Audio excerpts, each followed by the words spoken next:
আসসালামু আলাইকুম এভরিওয়ান, কেমন আছেন সবাই? Welcome to back my YouTube channel. আজকে আপনাদের জন্য নতুন একটা রেসিপি নিয়ে এসেছি, যেটা হচ্ছে ডিমের সাথে মসুরের ডাল ভুনা, যেটা আপনারা গরম ভাত কিংবা রুটি বা পরোটা যাই হোক না কেন এটার সাথে খেতে পারবেন। সো এটার জন্য আমি এখানে 1 কাপ পরিমাণ ডাল নিয়ে নিচ্ছি এবং খুব ভালোভাবে সুন্দর করে ধুয়ে নিচ্ছি। যতক্ষণ না ডাল থেকে একটা পরিষ্কার পানি আসে ততক্ষণ অবধি এটা আমি ভালোভাবে ধুইছি।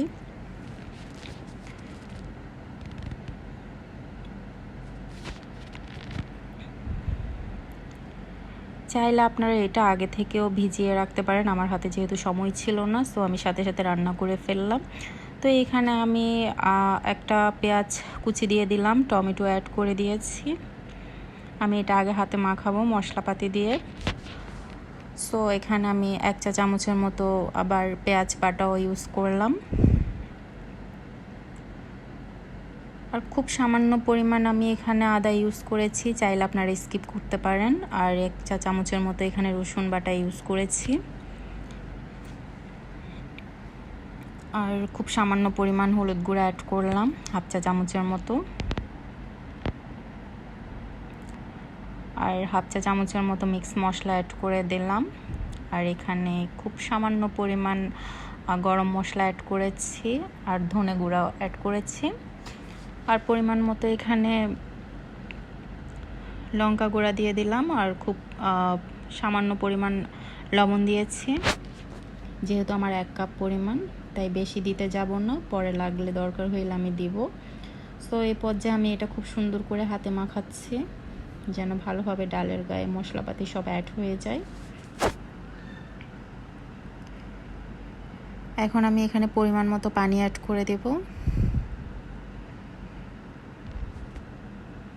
যেন একবারে সিদ্ধ হয়ে যায়। বারবার পানি দিতে যাবেন না, বারবার পানি দিতে গেলে এটার স্বাদ নষ্ট হয়ে যায়। চেষ্টা করবেন একবারে পরিমাণ মতো পানি অ্যাড করে দেওয়ার জন্য।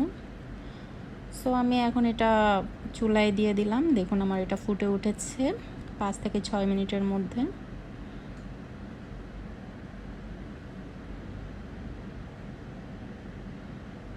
এখানে আমি আর কোনো পানি দিব না, আমি একবারে পানি দিয়ে দিছি। আর এই পর্যায়ে আমি ডিমগুলা সিদ্ধ করে একটু ফ্রাই করে নিচ্ছি। আমার আজকে ভাগ্যটা খুবই খারাপ ছিল, আমার 2টা ডিম ভেঙে গেছে, আসলে কিছু করার নাই। যেহেতু আমি গরম অবস্থায় এগুলা খোসা ওঠানোর চেষ্টা করেছি, তাই দুর্ভাগ্যজনক এটা ভেঙে গেছে। তো এর মাঝখানে আমি এটা একটু নাড়াচাড়া করে দিলাম আর ঢাকনা দিয়ে দিলাম। অলমোস্ট আমার এটা সিদ্ধ হয়ে এসেছে, ডাল ম্যাক্সিমাম 85% আমার হয়ে গেছে। সো আমি এই পর্যায়ে ডিমটা অ্যাড করে দেব, না হলে পরে দেখা যাবে ডিমের ভিতরে সমপরিমাণ মশলা অ্যাড হয়নি। সো আমি এই পর্যায়ে দিয়ে দিলাম। আমার এটা অলমোস্ট হয়ে এসেছে। এখন এই ফাঁকে আমি এটা ফোড়ন বা বাগার যে যাই বলুন না কেন এটা দিয়ে নেব। এটার জন্য আমি একটু পেঁয়াজ কুচি নিলাম, রসুন কুচি নিলাম, 2 থেকে 3টা শুকনো লঙ্কা দিয়েছি, আর কারি পাতা দিলাম, আর এখানে 1 চিমটার মতো জিরা, 1 চিমটার মতো কালো জিরা দিলাম। এইভাবে করলে আসলে এটা খুব ভালো লাগে খেতে।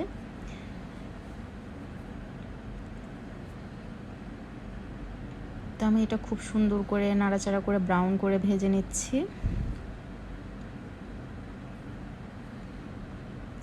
আমার এটা ব্রাউনিশ হয়ে গেছে। সো এই পর্যায়ে আমি এটা অ্যাড করে দেব। খুব সুন্দর করে একটা ঝিরঝির আওয়াজ হইলো, যেটা শুনে আসলে যখন মা দাদিমারা রান্না করতো সেই জিনিসটা আমার মনে এসেছে। সো দেখুন আমার এটার কেমন হলো, খুব ঘন হয়েছে। ঘনত্বটা দেখুন।